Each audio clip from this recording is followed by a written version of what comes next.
Gracias, Gerardo, por quedarte acá para el cierre. No, vos sabés que yo dije, el último no va a estar ni el loro. Entonces hice a todos los que están en el fondo parados, van a ser todos colaboradores de la empresa, que los hice venir para así que, por la duda. Muchachos, ya un se pueden aplauso ir. por los colaboradores. Se Entonces. pueden ir tranquilos. Bueno, con Gerardo seguramente no vamos a hablar del ladrillo tradicional o de la madera, como se estuvo hablando en algún panel, sino más algo más genuino, como es el mercado de tierras. Yo repasaba algunos datos antes de venir acá un poco para poner en contexto. En las últimas 2 décadas se vendieron en Uruguay prácticamente 10 millones de hectáreas, ¿no? Es más del 60% de la superficie del país. La verdad que es una cifra que asombra cuando se mira en perspectiva. Y Lástima que no lo vendimos todos nosotros, pero... Bueno, por algunos miles de hectáreas ayudamos. seguramente vendiste, así que seguramente ahí algún negocio hiciste de ese total. Y pasamos de un precio promedio que estuvo en el eje de los $2.000 por hectárea a los últimos datos oficiales en el eje de los $4.000. Quizás se ha meseteado un poco ese aumento, pero sin duda se ha duplicado el precio de la tierra en estas 2 décadas. Me gustaría un poco repasar, vos que has estado operando con el sector, obviamente, ¿cuáles han sido los principales factores que han dinamizado al sector? Obviamente tuvimos un aumento del precio de los commodities a principios de la década de este siglo, que eso obviamente tonificó, pero no solo fue ese factor. ¿Qué entendés que ha explicado que el mercado inmobiliario uruguayo haya estado tan movido en el último tiempo? A ver, primero que nada yo creo que lo importante es saber de qué se trata el Uruguay. El Uruguay es un país claramente agropecuario y de los 17 millones y pico de hectáreas que hay 16 que son productivas, por decirlo de alguna manera. Dentro de esas 16 millones de hectáreas productivas, básicamente la ganadería es lo que prevalece, que son determinados tipos de campos. Después hay 1.200.000 que hoy ocupa la forestación. La forestación, teóricamente, por el plan de suelo, debería o puede estar hasta 4 millones de hectáreas que no va a pasar. Calculamos que puede llegar hasta 1,5 millones, no más de eso, de lo que se foresta de acuerdo a los planes que hay.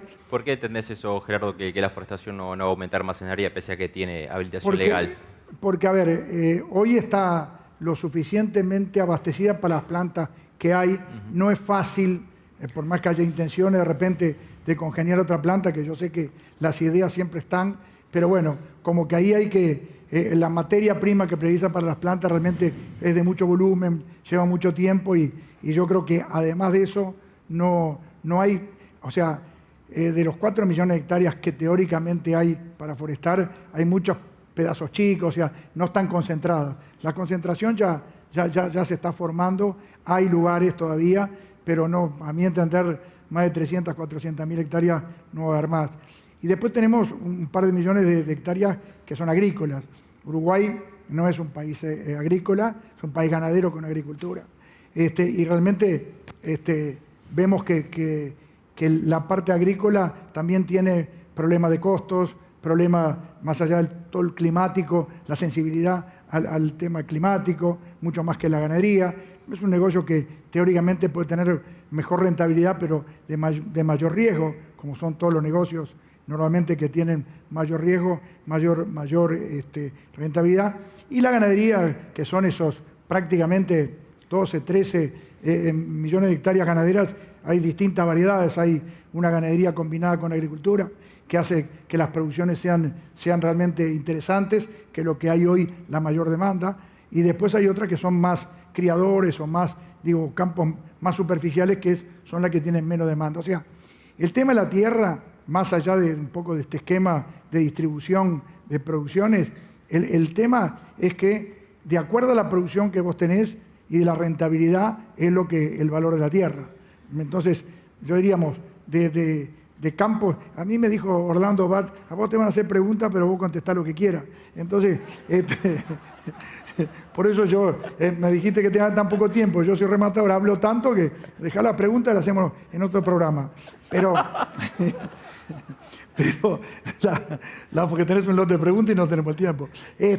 Entonces, realmente el tema de las producciones, en definitiva, son lo que determinan el interés y los valores, ¿no? Claro. ¿Y cuánto hay de especulación en un negocio de compra de un campo o de búsqueda de rentabilidad? Me imagino un inversor extranjero, se estuvo hablando acá mucho de la llegada de muchos inversores. En los campos se ve, tenemos capitales suizos, alemanes, de todas muchas nacionalidades, estadounidenses, canadienses, con campos en Uruguay. ¿Cuánto juega ese factor de compro la tierra por especulación, viendo lo que puede pasar con la tasa de interés en Estados Unidos y después veo de salir de ese campo? ¿O genuinamente porque la rentabilidad que hoy ofrece la tierra está presionada? Baja. A ver, yo creo que el tema Uruguay, recién veía que hablaban con respecto a inversores, Uruguay da todas las condiciones para seguridad jurídica, estabilidad, a pesar del cambio de gobierno, una estabilidad económica. Hay un montón de factores que Uruguay sabemos que es atractivo de por sí.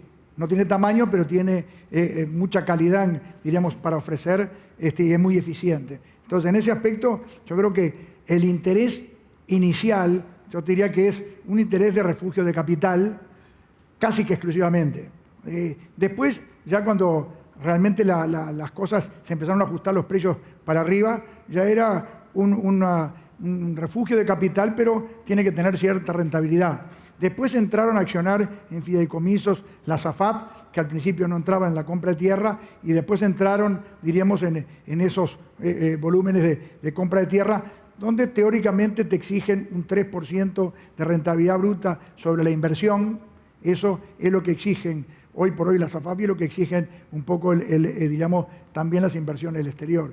Acá hubieron muchos fondos que entraron en la parte forestal, fondos extranjeros. Hubo mucha comercialización de esas hectáreas que vos decís, que se vendieron, mucha comercialización de esos fondos grandes, americanos, chilenos. Realmente ahora unos japoneses compraron también un paquete muy grande forestal. O sea que la movida ha sido interesante en distintos rubros y siempre enfocado a lo que es la parte, diríamos, del inversor del exterior, aparte el local. Acá hubo, en la compra de tierras también, haciendo referencia y contestando lo que dijo Orlando, lo que yo quiera, acá hubo un movimiento de compra de tierra, compra y venta de tierra, que fue cuando en este gobierno salió el Banco República con financiaciones a 15 años, que realmente eso vos lo veías en Estados Unidos, en otros lados, pero acá te daban 3 años y era inviable. O sea que eso puso un empuje muy importante en la comercialización y después salieron los bancos privados de alguna manera a seguir esas financiaciones a largo plazo que dinamizaron mucho lo que es la compra de tierras. Pero en síntesis, un país apto para la inversión, una producción que la caracteriza todo lo que es el sector agropecuario en los distintos rubros, una rentabilidad que sabemos que es baja, pero que de alguna manera siempre hay unas perspectivas, diríamos, de valorización de la tierra. Estados Unidos se calcula en el tiempo un 5% anual de valorización de la tierra. Quiere decir que teóricamente, y siguiendo, diríamos, esa lógica, diríamos, vos tenés una rentabilidad en el largo plazo que después que se refleja en el precio de la tierra y que te da una rentabilidad determinada. Por eso la rentabilidad en la parte productiva es baja y evidentemente tiene que tener unos mínimos, diríamos, de rentabilidad para que el inversor, tanto sea extranjero como local, lo acepte, ¿no? Seguramente tenés muchas anécdotas de la venta de algún campo. Recuerdo que hace poco comentaste una de que estabas con un inversor y le pasaste el teléfono con el presidente. A ver, contá cómo fue un poco eso. El gobierno de Valle, la verdad que yo era bastante amigo de Jorge y ya sabemos todas sus características, que bancó lo que bancó. Y yo iba un domingo de mañana, iba con un brasilero, que aparentemente el brasilero tenía, no voy a dar nombre, pero tenía mucha guita, y entonces me llama. Y yo lo atiendo y digo, oh, presidente, ¿qué hace? Buen día, no sé qué. Y el brasilero me mira y me dice, ese presidente, pasámelo. Y yo digo, bueno, mirá, acá me están pidiendo que le pase el teléfono, se lo pasé. Era un loco que tenía caballo carrera, tenía una fortuna, yo no sabía. Entonces habló, o sea, relincharon con el tema de los caballos, que tenía. De repente me pasó el teléfono de vuelta y me dice, loco, vendele el campo porque ese brasilero tiene la guita del mundo. Y Dice, y si no te lo compras, yo lo llamo, no te preocupes. Está, gracias, Jorge. Gracias. O sea que de esas cosas hemos tenido un montón. Después me compró el campo. Eso es lo más importante. Si no tenía que llamar a Jorge, si Jorge, llamalo, comprar el caballo, o sea, digo.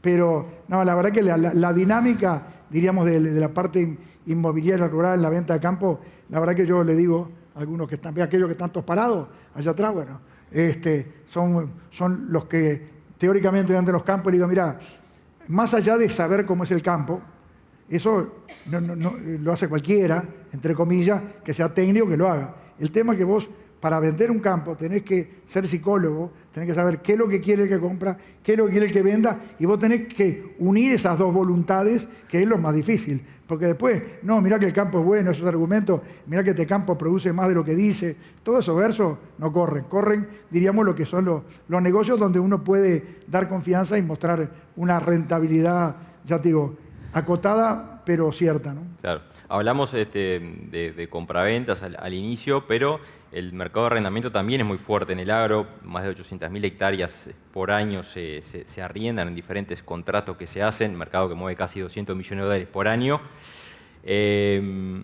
¿Cómo estás viendo hoy el mercado de arrendamientos? ¿La oferta supera la demanda?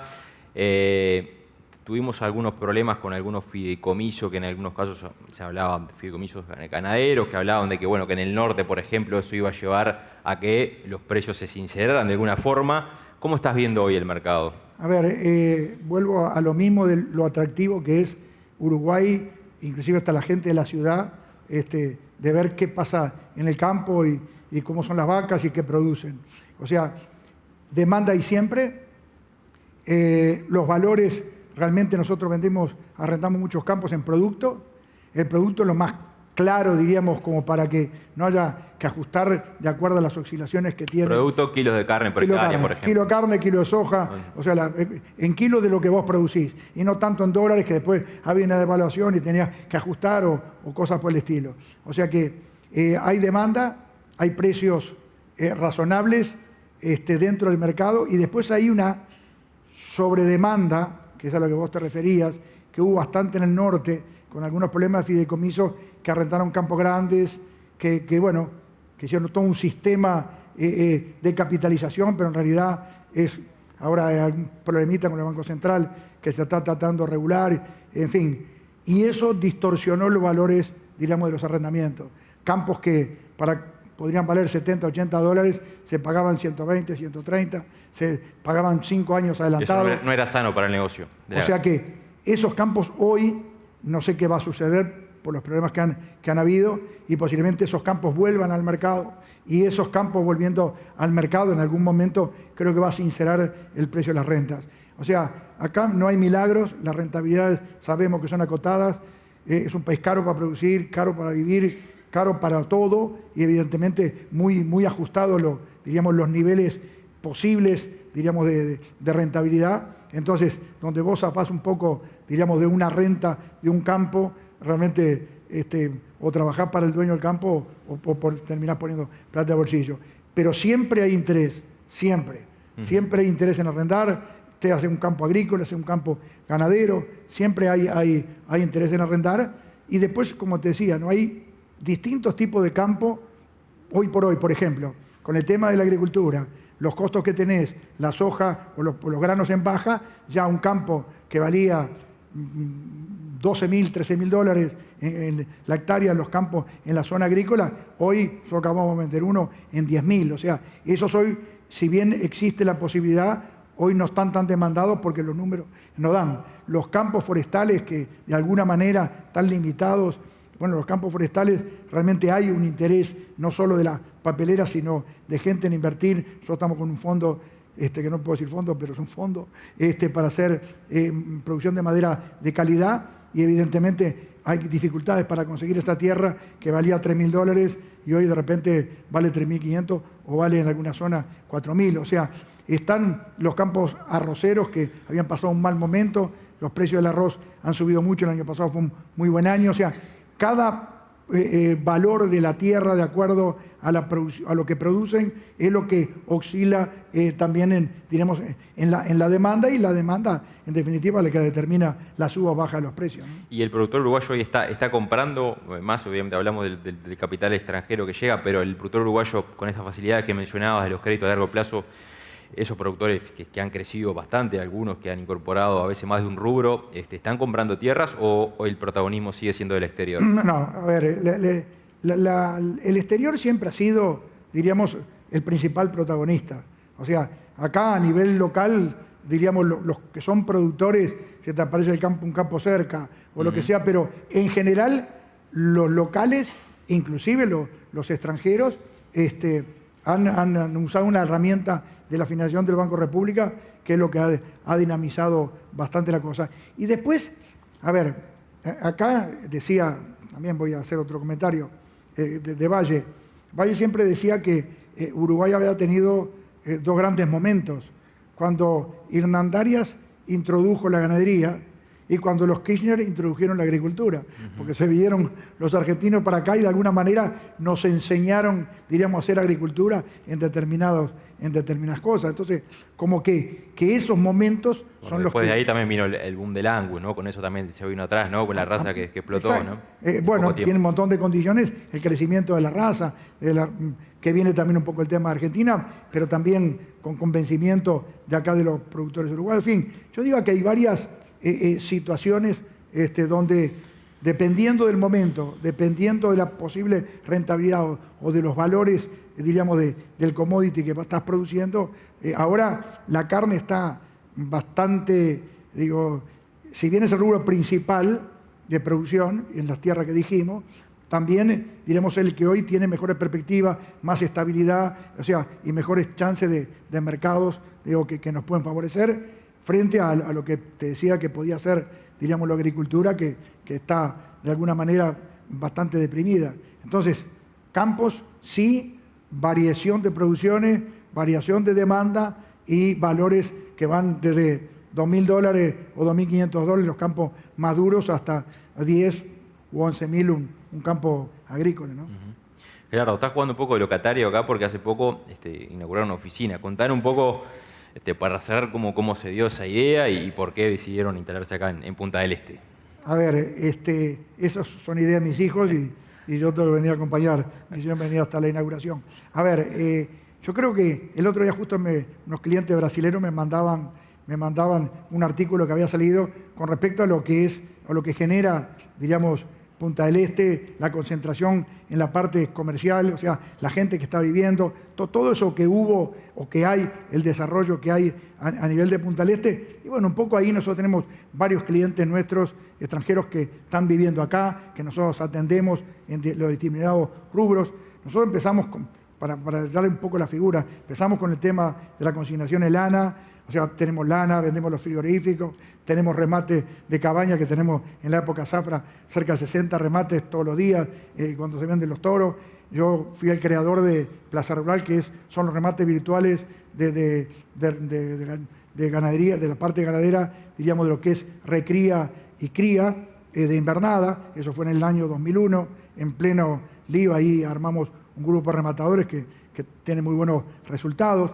Tenemos toda la parte de insumos. Diríamos que es toda un área determinada con un centro logístico allá por el Camino Mendoza. Tenemos esta parte, diríamos, de los agrobonos que le decimos que son capitalizaciones de ganado. O sea, hay una diversidad de rubros, una diversidad de clientes, y hay varios que viven acá. Y bueno, aprovechando un poco el local, el local está bien ubicado, está acá cerca. Bueno, es hacer una prueba. Ya hicimos varias reuniones con gente que viene a Punta del Este, de repente está muy aburrida, estos días que había viento y hacía frío, terminan todos ahí en el escritorio y siempre, viste, con la caña alguna cosa se pesca. Entonces, pero la verdad que la idea es atender a los clientes. Nosotros somos una empresa netamente de servicios, abocados a lo que es la mentalidad del servicio, por eso hemos ido creando determinadas situaciones, rubros, determinadas áreas para atender a los servicios del cliente. atendemos, diríamos, lo local. Nosotros la lana se la vendemos a los exportadores, los ganados se los vendemos a los frigoríficos. O sea, no es las exportaciones en pie, abastecemos a los exportadores en pie, pero hacemos todo, diríamos, a nivel, diríamos, dentro de lo local y no competimos ni hacemos nada que otros estén haciendo y lo están haciendo bien, ¿no? Te hago el estribo para cerrar. Ya pasó Reyes, pero ¿qué le pedirías al próximo gobierno? Quizás una de las variables que estaba generando más preocupación en el sector era el atraso cambiario que se estaba registrando, reconocido por el propio Banco Central, pero ahora tuvimos un repunte sobre el cierre de año que alivió un poco la situación por ese lado. Pero en titulares, ¿qué te gustaría que el próximo gobierno encarara como prioridad para el sector? A ver, si leíste El País del domingo pasado, ahí te puedo marcar un poco la... A ver, yo creo que yo todavía en una cena que estaba Diego Labat y estaba Álvaro, ya había plena campaña, el dólar había empezado a subir, él había dicho que Diego iba a ser el ministro de Economía, y le digo, disculpame Álvaro, vos viste que desde que Diego se fue del Banco Central, el dólar no ha parado de subir, así que por favor no lo metas en el Ministerio de Economía. A ver, el tipo de cambio realmente es un... A ver, yo puse en una de esas pavadas que yo digo, pero digo que el campo bancó el bienestar de todos los uruguayos, yo puse una vuelta. Porque realmente el tipo de cambio, acá se dedicaron a la inflación, cosa que está bien, decían que el tipo de cambio era libre, cosa que no era, por todas las emisiones. O sea, yo diría que el tipo de cambio realmente fue un problema para el sector agropecuario importante, por los altos costos que tienen las producciones y por un tipo de cambio, en general los exportadores, no solo el sector agropecuario, sino todos los exportadores. Yo creo que el tipo de cambio hay que estar muy atento. Creo que el tema de la inflación es lo que evidentemente es uno de los elementos económicos importantes inclusive para bajarlo. Hablábamos el otro día ahí en el diario El País, la importancia que tiene el rango meta, pero que las aspiraciones y las intenciones son seguir bajando una inflación al entorno del 3%. Y bueno, y Diego hablaba mucho del tema de la competitividad.